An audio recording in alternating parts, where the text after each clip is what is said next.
નમસ્કાર. અત્યારે ભારતના હવામાનને સમજવું થોડું અટપટું છે. એમ સમજો કે એક જ દેશમાં બે અલગ અલગ ઋતુઓ ચાલી રહી છે. એક તરફ મોટા ભાગના વિસ્તારોમાં ગરમીની લહેર પાછી ફરી રહી છે અને બીજી તરફ કેટલાક રાજ્યોમાં ભારે વરસાદની ચેતવણી છે. તો ચાલો આ વિરોધાભાસી હવામાનની અંદર જઈએ અને જોઈએ કે આ બધું થઈ શું રહ્યું છે. થોડા દિવસ પહેલા જ ખાસ કરીને ઉત્તર ભારતમાં વરસાદ અને કરા પડવાથી ગરમીથી જે રાહત મળી હતી એ યાદ છે. પણ એ રાહત જાણે ગાયબ થઈ ગઈ છે. તો સવાલ એ થાય કે પેલી મસ્ત ઠંડક અચાનક ગઈ ક્યાં અને આ ગરમી પાછી કેમ આવી? આનો જવાબ એક ખાસ વેધર સિસ્ટમમાં છુપાયેલો છે. આ બધો જ ખેલ છે વેસ્ટર્ન ડિસ્ટર્બન્સનો. હા, આ એ જ સિસ્ટમ છે જેને હમણાં વરસાદ લાવીને વાતાવરણ ઠંડુ કરી દીધું હતું.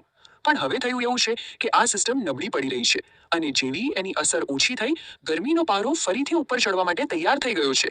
એટલે જ આપણને હવામાનમાં આટલો મોટો બદલાવ જોવા મળી રહ્યો છે. તો ચાલો આપણે આખી વાતના પહેલા ભાગ પર આવીએ, એટલે કે ગરમીની લહેરનું જોરદાર કમબેક. દેશના મોટા ભાગના વિસ્તારોમાં તાપમાન ફરીથી વધવા લાગ્યું છે અને હવામાન વિભાગે આવનારા દિવસો માટે એલર્ટ પણ જાહેર કર્યું છે.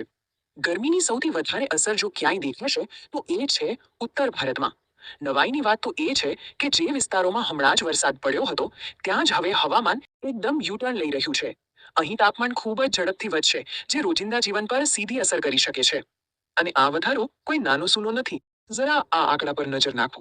6 થી 8 ડિગ્રી સેલ્સિયસ. હવામાન વિભાગનું કહેવું છે કે આ અઠવાડિયામાં જ ઉત્તર ભારતમાં તાપમાનમાં આટલો મોટો ઉછાળો આવી શકે છે. ખરેખર આટલો મોટો ફેરફાર ચિંતાની વાત તો છે જ. ચાલો હવે ઉત્તર ભારતના અમુક ચોક્કસ વિસ્તારોને જોઈએ. ક્યાં શું હાલત છે અને કયા વિસ્તારો પર આ ગરમીની સૌથી વધુ અસર થવાની છે.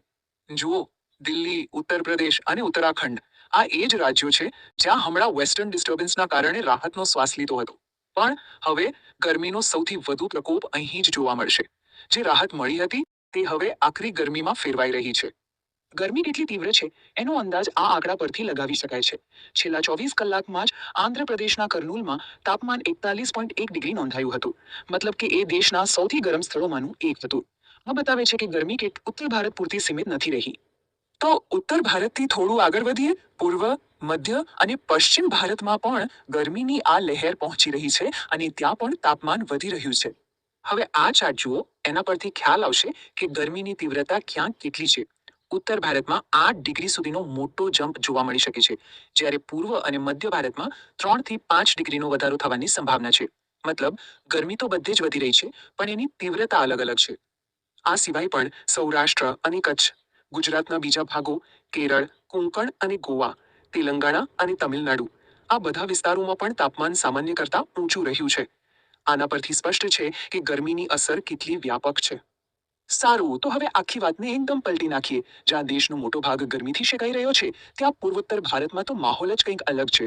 ત્યાં બંગાળની ખાડીમાંથી આવતા ભેજવાળા પવનોને કારણે વરસાદ અને તોફાનની આગાહી કરવામાં આવી છે.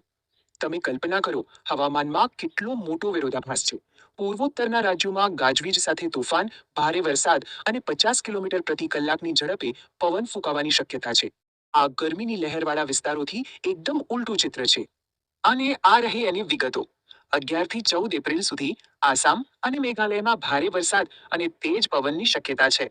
એટલું જ નહીં, 10 થી 15 એપ્રિલ દરમિયાન અરુણાચલ પ્રદેશ, નાગાલેન્ડ, મણિપુર, મિઝોરમ અને ત્રિપુરામાં વીજળીના કડાકા સાથે વરસાદ પડી શકે છે. અને વરસાદની આ વાત ખાલી પૂર્વોત્તર પૂરતી નથી. દક્ષિણ ભારતમાં પણ એક સાયક્લોનિક સર્ક્યુલેશન સિસ્ટમ સક્રિય થઈ છે. એના કારણે દરિયામાંથી ભેજ આવી રહ્યો છે અને પરિણામે ત્યાં પણ આવનારા દિવસોમાં વરસાદની આગાહી છે. દક્ષિણ ભારતનું ટાઈમ ટેબલ પણ લગભગ નક્કી જ છે. 11 એપ્રિલથી આંધ્રપ્રદેશના દરિયાકાંઠાના વિસ્તારો અને યનમમાં વરસાદ શરૂ થશે. પછી 13 એપ્રિલે કેરળમાં, 13 થી 15 એપ્રિલ દરમિયાન કર્ણાટકના દરિયાકાંઠાના અને દક્ષિણના આંતરિક ભાગોમાં વીજળીના ચમકારા સાથે વરસાદની શક્યતા છે.